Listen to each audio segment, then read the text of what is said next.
I never told my daughter about the wine cellar beneath our San Juan Islands estate. The underground vault. The collection my late wife Elena spent 30 years building, bottle by careful bottle, painting by loving painting. Some secrets aren't meant to be kept forever, but they need to wait for the right moment, the right person. I learned that lesson too late, and it almost cost us everything. My name is Robert Ashford. I'm 68 now, a retired neurosurgeon who spent 4 decades in Seattle's best hospitals.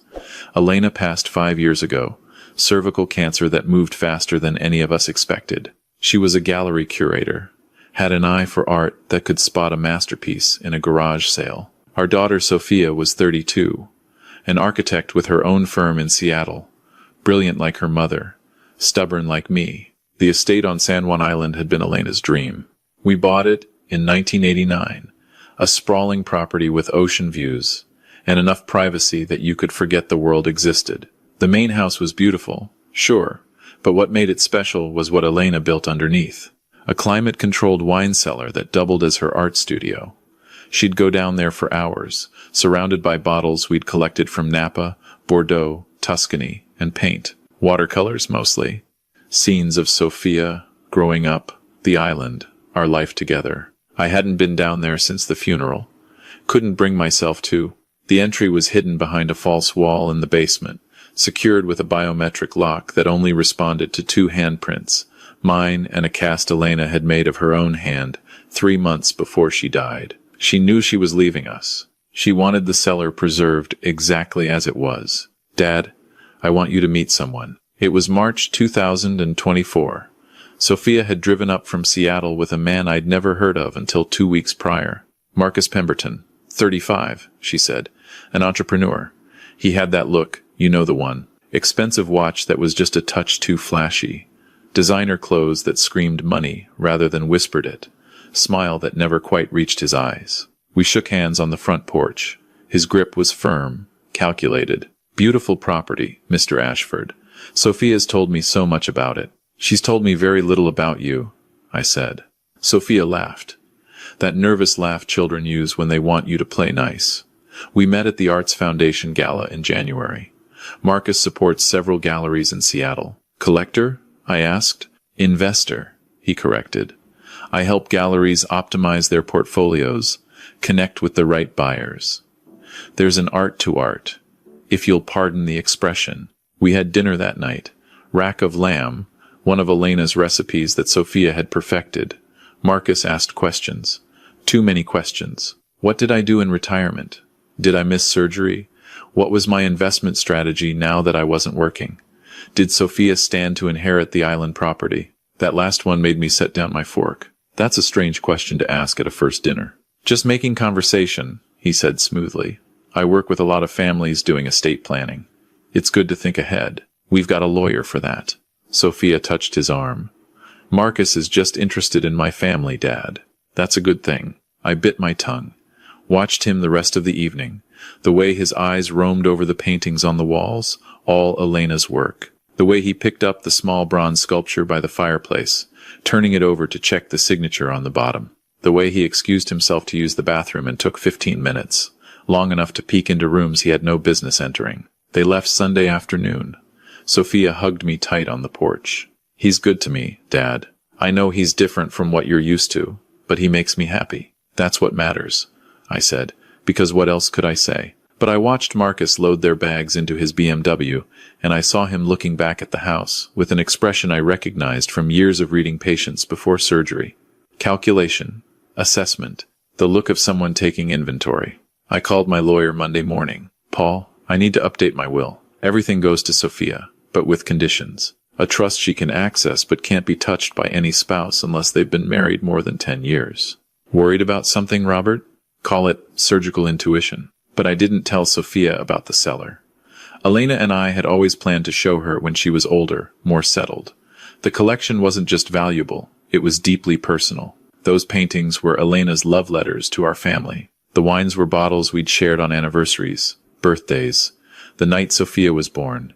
We had a 1,982 Chateau Margaux from the year we bought the island, a 1,990 Romane Conti from Sophia's high school graduation, a 1,990 947 Cheval Blanc that Elena's father had given us at our wedding. The whole collection had been appraised at just under $200,000. But the paintings, Elena's paintings, those were priceless. You can't put a value on your wife's hand painting your daughter's first smile, your family's history captured in watercolor and love. Sophia called me in early September, voice breathless with joy. "Dad," Marcus proposed. "We're getting married in November, small ceremony at the Fairmont. Please say you'll walk me down the aisle." What do you say to that? Your daughter's happy. At least she thinks she is. You swallow your doubts. Tell yourself you're just being a protective father, paranoid after losing your wife. Maybe this Marcus is exactly who he appears to be. Maybe I'm wrong. Of course I will, sweetheart. Congratulations. The wedding was elegant. Sophia looked like her mother in her dress, and I almost couldn't breathe walking her down that aisle. Marcus stood there, beaming, and I shook his hand, gave him the speech fathers give. "You're getting someone precious. Treat her that way. She's my world now, Mr. Ashford." At the reception, I noticed Marcus talking to my brother-in-law, asking questions about the island property again. Square footage, property taxes, whether there were any other structures on the land besides the main house. "There's an old boathouse," my brother-in-law said, "but Robert doesn't use it much anymore." Marcus's eyes lit up. Boathouse. Interesting. I filed it away. Surgical instinct again. Something was off. They honeymooned in Bali. When they returned, Sophia suggested they spend Thanksgiving at the island. Our first holiday, as a married couple, in the place Mom loved most. I couldn't say no to that. They arrived Wednesday before Thanksgiving. Marcus immediately started exploring, said he wanted to get to know the property better. I watched him walk the grounds, saw him take pictures on his phone, of the house, the outbuildings, the basement access door. "Looking for something?" I asked, coming up behind him. He didn't startle, just smiled. Beautiful architecture. Sophia said the house was built in the 1950s. I'm amazed at the craftsmanship. Elena and I did extensive renovations, added the basement level in 1991. Basement? Sophia mentioned you had good storage space. For a house this size? Sure. He nodded, but I saw his jaw tighten. He was fishing. I just didn't know what he'd hooked yet. Thanksgiving dinner was tense. I kept catching Marcus staring at Elena's paintings on the walls. "Your wife was talented," he said. "Have you considered selling any of these? I know several collectors who'd pay well for original work. They're not for sale." "Everything has a price, Mr. Ashford." "Not everything." Sophia shot me a look. "Please, Dad, be nice." I tried. I really did. But that night, I heard footsteps on the stairs around 2 a.m. I got up quietly, looked out my bedroom door. Marcus, fully dressed, with a flashlight, heading toward the basement. I waited 10 minutes. Then I followed. He was in the basement, tapping on walls, looking for hollow spaces. He'd found the false wall, was running his hands over it, searching for seams, switches, anything. Little late for exploring. He spun around. The flashlight beam hit my face, then lowered. Couldn't sleep. Thought I heard something down here. Pipes, maybe. Pipes are on the other side of the house. My mistake. He smiled, but it was different now. Sharper. Old houses have their secrets, don't they? Every house does. We stared at each other in the dark basement, and I knew then with absolute certainty that Elena and I had been right to hide the cellar. This man wasn't here for Sophia. He was here for what he thought we had. They left Friday afternoon. Sophia hugged me, whispered, "Thank you for trying." But as they drove away, I saw Marcus on his phone, typing rapidly. I had a bad feeling settling in my gut, the kind I used to get before a complicated surgery. Something was going very wrong, and I needed to be ready. 2 weeks later, Sophia called. "Dad, did Mom have a journal? Something she wrote in regularly?" My blood went cold. "Why do you ask?" Marcus found a box in our storage unit. Some things from the island house that I'd packed away after the funeral. There was a leather journal, Mom's handwriting. Most of it was just daily stuff. But there was one entry from 2019. She wrote about the cellar, Dad. She said it held your legacy. I closed my eyes. Elena's journal. I'd completely forgotten about it. She'd kept it with her while doing chemo, writing thoughts, memories. Sophia must have packed it away, not knowing what was in it. "Marcus is asking about it," Sophia continued. "He wants to know where this cellar is. He's been researching wine collections, art storage. He thinks there's something valuable down there. What did you tell him? That I didn't know what Mom meant. That maybe it was just metaphorical, you know? But Dad, is there something you haven't told me? I could hear the hurt in her voice, the confusion, and something else, suspicion. Marcus was working on her, turning her against me. Sophia, there are things about your mother's wishes that I've been honoring. When the time is right, I'll explain everything. But I need you to trust me right now. Can you do that? Silence. Then, Marcus says, you're being secretive because you don't trust us with the family assets. He says that's not fair, especially now that we're married. He says in Washington, community property laws mean I'm entitled to know about any inheritance. Marcus says a lot of things. He's my husband, Dad. I know, sweetheart. Just, please, trust your old man a little while longer. But she didn't sound convinced when we hung up. I called my lawyer again. Paul, if my son-in-law tries to get information about my property holdings, my investments, anything, you don't tell him a word. Attorney-client privilege? Family trust? I don't care what legal framework you use, but he gets nothing. Robert, what's going on? Protection. Elena wanted the cellar kept private. I'm honoring that. Maybe it's time to tell Sophia, not while he's in her ear. I flew to Seattle 2 days before Christmas. Sophia had invited me for the holidays, and I wasn't going to miss it, even if it meant dealing with Marcus. I stayed at a hotel rather than their condo. Needed the distance. Christmas Eve dinner was at an expensive restaurant Marcus chose. He ordered wine, a 2015 Silver Oak. Nothing special, but expensive enough to make a point. You know wine, Mr. Ashford? Elena and I collected a bit. Sophia mentioned you had some bottles from Europe. Napa. I'd love to see the collection sometime. It's modest. Come on, Robert. First time he'd used my first name. I'm family now. You can share these things. In fact, I've been thinking, after the holidays, why don't Sophia and I come up to the island? I'd love to learn more about the property, maybe help you develop it better. You're sitting on valuable real estate that could be generating income. I like it as it is. But think about Sophia's future. Our future. When you're gone, she'll inherit a property she can't maintain alone. Better to optimize it now, while you can guide the process. Maybe turn part of it into a boutique hotel, vacation rentals. The San Juan Islands are prime tourist territory. Sophia was nodding along. He'd been working on her, filling her head with financial strategies, making himself sound reasonable while painting me as the stubborn old man holding everyone back. The property stays as Elena wanted it, I said firmly. Elena's gone. Robert. His voice went cold. You can't live in the past forever.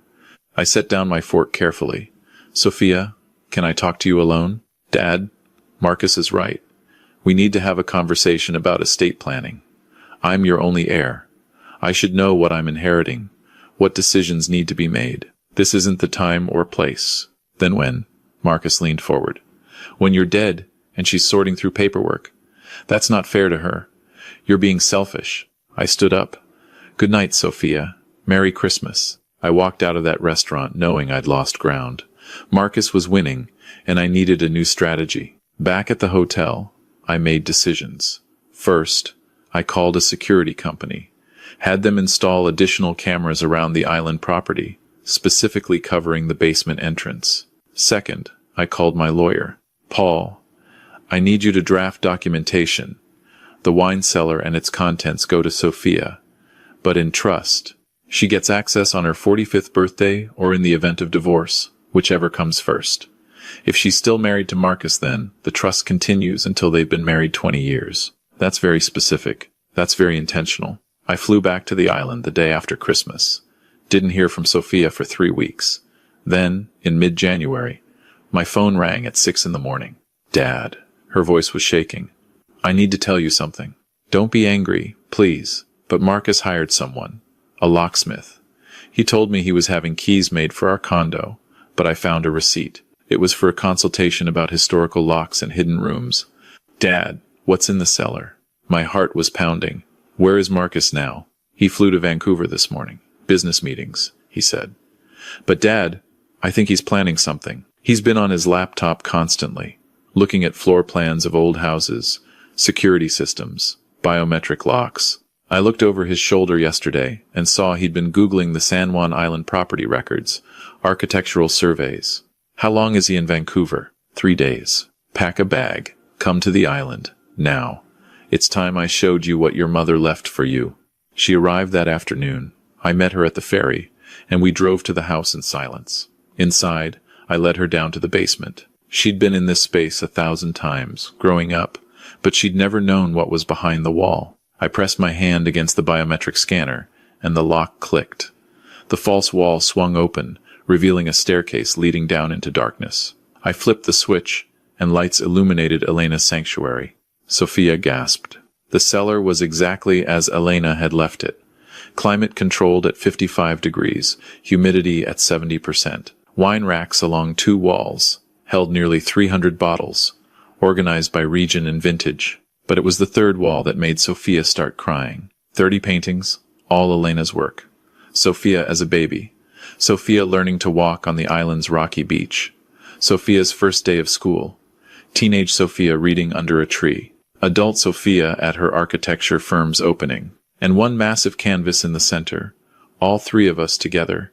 Painted from a photo taken the summer before Elena's diagnosis.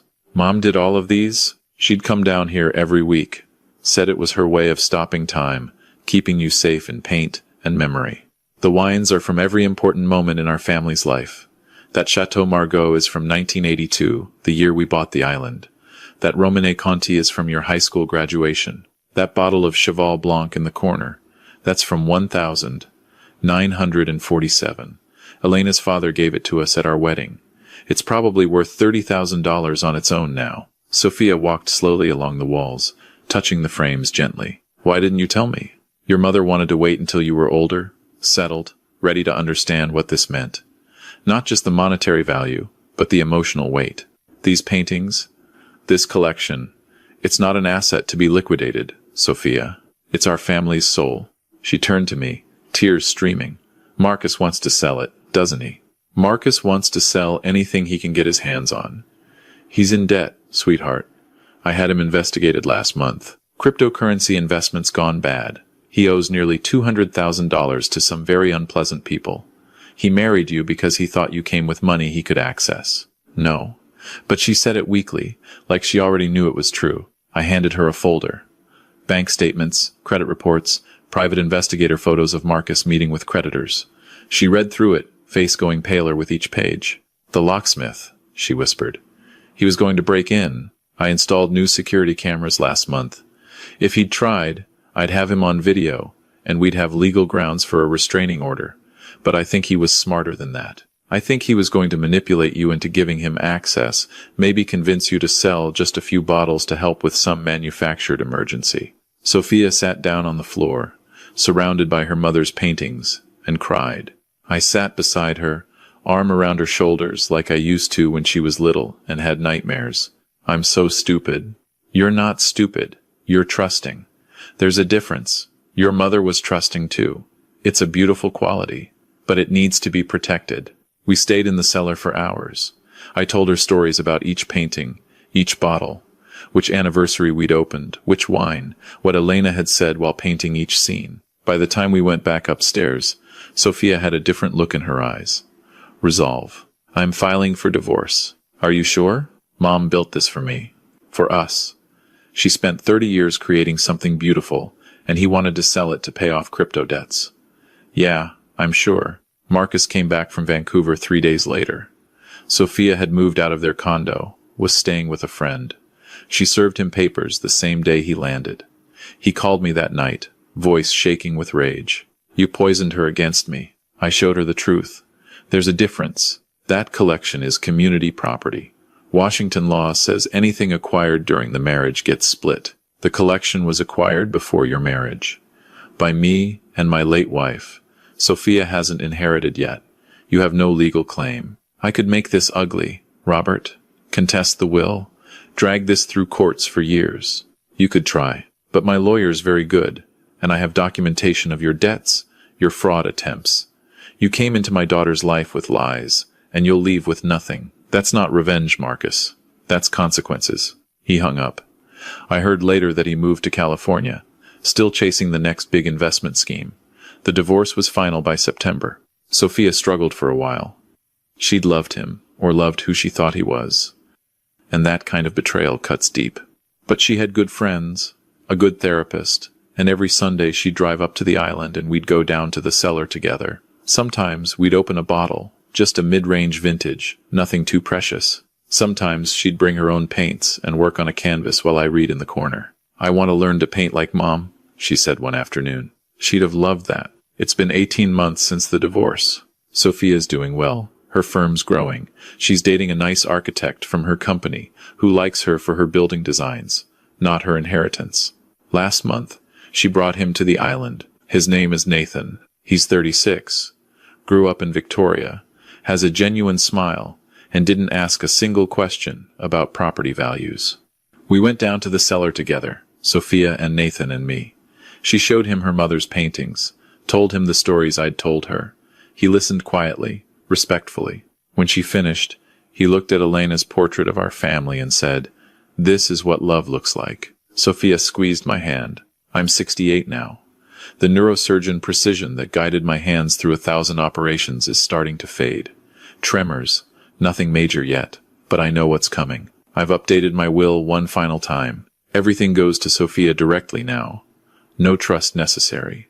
She understands the value of what Elena left us. Not the dollar signs, but the meaning. The cellar will be hers when I'm gone. She's already planning to add to it. More paintings, more bottles, more family memories. She wants to bring her children down here someday. Teach them about their grandmother. Show them that wealth isn't just what you can sell, but what you can preserve. There's a lesson in all this, one I learned too late and almost lost everything over. Secrets aren't meant to be kept forever, but they need to be revealed to the right people at the right time. Elena knew that. She wanted Sophia to be ready, mature enough to understand that some things are priceless, not because of their market value, but because of what they represent. I also learned that protection and control are different things. I wasn't trying to control Sophia's life by hiding the cellar. I was protecting Elena's legacy until Sophia was ready to receive it. That's what parents do. We hold things in trust, waiting for the moment when our children can understand not just what they're receiving, but why it matters. And here's the hard truth I tell other fathers when they ask about my experience. You can't protect your children from making mistakes. Sophia married Marcus despite my reservations. She had to learn that lesson herself. But you can protect the things that matter most. Ensure that one mistake doesn't cost them everything. That's not being controlling. That's being wise.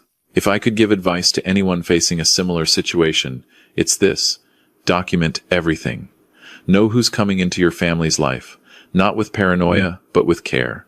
Ask questions, watch behavior, and most importantly, have honest conversations with your children about inheritance, money, and relationships before someone else shapes those conversations for their own benefit. Set up trusts, work with good lawyers, create conditions that protect your legacy without suffocating your heirs.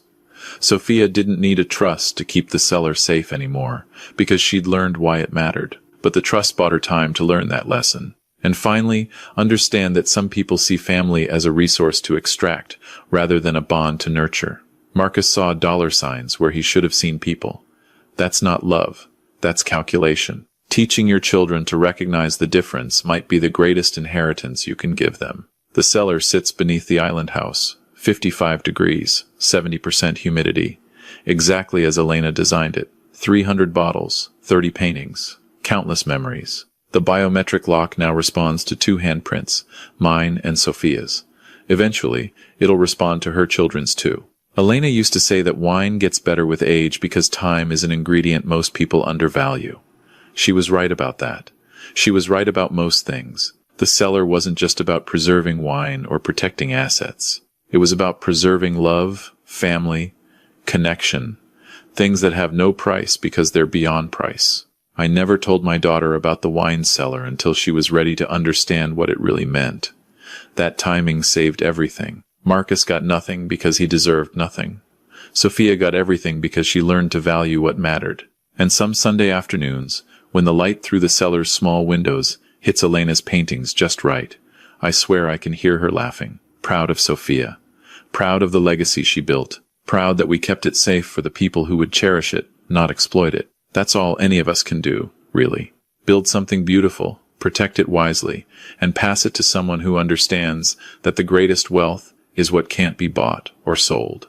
It's what's held in trust, in memory, in love. It's what endures when everything else fades. The cellar will outlast me. It'll outlast Sophia. But the love that built it, bottle by bottle, painting by painting, that's eternal, and that's worth more than any appraisal could ever capture.